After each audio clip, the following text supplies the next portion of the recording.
Nous avons quasiment terminé ce tutoriel, il va être temps d'apprendre à organiser notre espace de travail ou plus exactement notre tableau de bord. Alors je vais quitter. J'aurais pu prendre le temps d'enregistrer, mais je vais quitter, et lorsque je vais quitter, vous voyez que l'enregistrement se déclenche tout seul, donc il n'y a pas de risque à avoir quant à la perte d'informations, et il va me renvoyer ma présentation dans un espace de gestion, on va dire, de cette présentation. Mais nous allons y revenir. Nous aurions une autre possibilité pour gérer notre tableau de bord. Ici, c'est juste gérer la présentation en elle-même. Nous allons gérer le tableau de bord. Nous allons revenir sur l'onglet précédent où j'avais créé le dossier tuto.com et nous allons apprendre à gérer les différents éléments de notre tableau de bord. Je vais donc demander un nouveau dossier. Il me crée un nouveau dossier. Je vais, même si pour l'instant le nom ne me plaît pas, je vais accéder à ce dossier. C'est un petit peu particulier. Et vous voyez que ici j'ai le titre du dossier et lorsque je viens placer ma souris dessus, j'ai un crayon qui apparaît. Je vais donc cliquer sur le crayon pour lui donner un nouveau dossier. Mes présentations, enfin voilà, mes présentations, je sauvegarde. J'ai donc maintenant mon dossier qui est réellement créé et qui s'appelle mes présentations. Revenons dans un autre dossier, celui-ci, et décidons de... petite remarque, pardon, je reviens sur le dossier que je viens de créer. Si je souhaitais supprimer ce dossier, il faudrait que je clique sur cette corbeille qui est ici. Je suis donc dans mes présentations, je clique sur la corbeille et je supprime mon dossier. Le dossier a disparu. Je vais donc recréer un nouveau dossier. Je vais lui donner un nom, je vais lui donner donc... qu'est-ce que nous avons dit? Mes présentations. Voilà, je sauvegarde. Je souhaiterais maintenant organiser un petit peu tout ce que j'ai. Vous voyez, si j'avais toutes mes formations, je pourrais présenter toutes les formations ici. Alors moi, j'en gère un certain nombre, bien entendu, mais je pourrais demander à déplacer certaines informations. Et ici, les présentations. Vous voyez, quand je déplace la souris, je peux présenter directement à l'écran, je peux l'éditer, c'est l'espace dans lequel nous étions jusqu'à présent. Je pourrais ici demander donc une nouvelle présentation qui s'enregistrerait donc directement dans le bon dossier. Mais j'ai ici aussi des points, et si j'active, j'ai un menu contextuel encore une fois. C'est donc ici que je pourrais renommer ma présentation, mon premier prési. Observez quand même que si je viens sur mon premier prési, j'ai de nouveau ici le crayon qui me permettrait de changer le nom directement, plutôt que de passer par ici, ce qui reviendrait au même, hein, exactement au même. J'ai également la possibilité de dupliquer. C'est vrai que comme on voit que la sauvegarde est automatique dans Prési, lorsque l'on veut faire des modifications, parfois il est intéressant de dupliquer, au moins on a toujours la version d'origine. On pourrait gérer la confidentialité et le partage, mais nous allons y revenir. Nous pourrions également supprimer cette présentation, mais là pour le coup il n'y a pas moyen de revenir en arrière. Ou alors je pourrais l'ajouter au dossier, c'est ce que nous allons faire. Et vous voyez, j'ai ici la liste des dossiers que j'ai créés. Et moi par exemple, je vais demander à le mettre dans mes présentations, mais pas dans tuto.com. Voilà, il a donc enlevé de tuto.com, il est allé me le mettre dans mes présentations. Je vais donc le redéplacer parce que c'est vrai que je préfère garder mon système donc tuto.com, voilà, et il me les déplace, et mes présentations, vous avez compris, c'est un dossier qui ne m'intéresse pas puisque j'ai déjà créé mon dossier. Nous savons donc maintenant déplacer nos différentes présentations pour les organiser dans un aspect hiérarchique à travers des dossiers un peu thématiques. Bien, mais il serait possible d'aller plus loin avec la gestion de nos présentations. Je vais revenir sur l'espace de la présentation et vous voyez qu'ici on a différents éléments. Alors je peux éditer, bien entendu. Je peux également lui donner ce que j'ai fait ici, lui donner un sous-titre, on va dire. Bien sûr, si je veux le modifier, encore une fois, je retrouve le crayon, ce qui me permettrait par exemple de l'envoyer directement sur Twitter. Mais je peux également le présenter à distance. Regardons, je vais cliquer.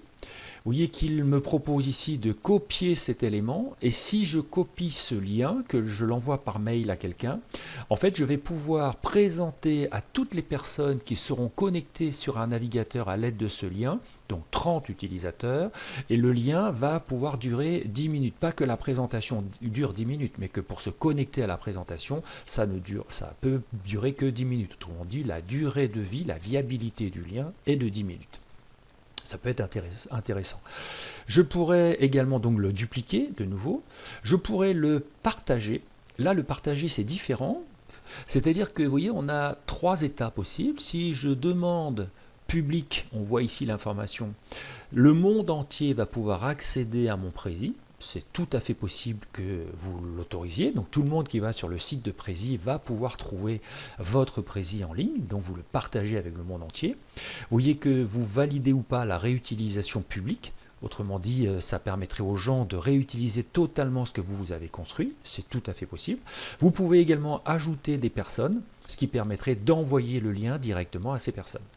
Je vais redemander cacher. Ici, c'est pareil, j'ai un lien, je vais autoriser ou pas la duplication, mais si j'envoie ce lien, je pourrais l'envoyer à un certain nombre de personnes ici, ce qui fait que ces personnes accéderaient et que ces personnes accéderaient à ce Prezi, mais pourraient potentiellement le modifier, alors que le privé, vous seul pouvez voir et éditer, donc je peux ajouter certaines personnes malgré tout, mais c'est bien moi qui édite le Prezi. Donc ce sont des éléments de, on va dire, de protection de votre document, mais aussi de partage.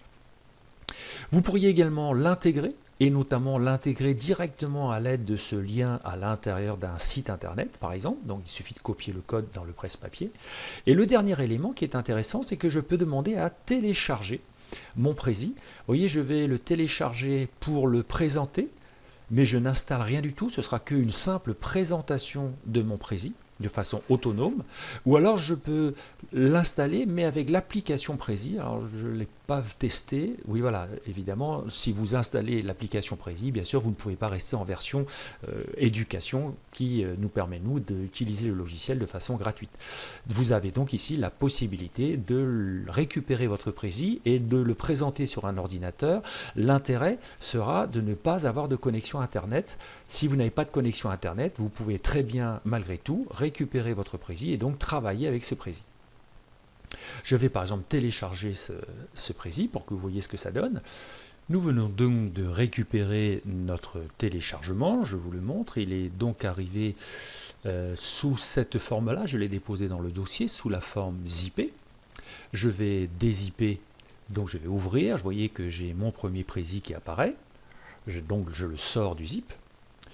Quand je l'ai sorti du zip, ouvrons, et vous voyez que là-dedans j'ai un Prezi pour le Mac, donc moi qui travaille sur Windows par exemple, je n'en ai pas besoin, je peux le supprimer. Si vous travaillez sur Mac ou si vous souhaitez présenter sous Mac, il faudrait donc ouvrir de nouveau cet élément.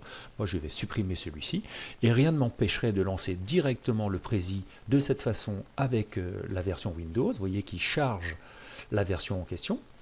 Ça va déjà beaucoup plus vite que sur Internet puisque je suis dans une version finalement standalone.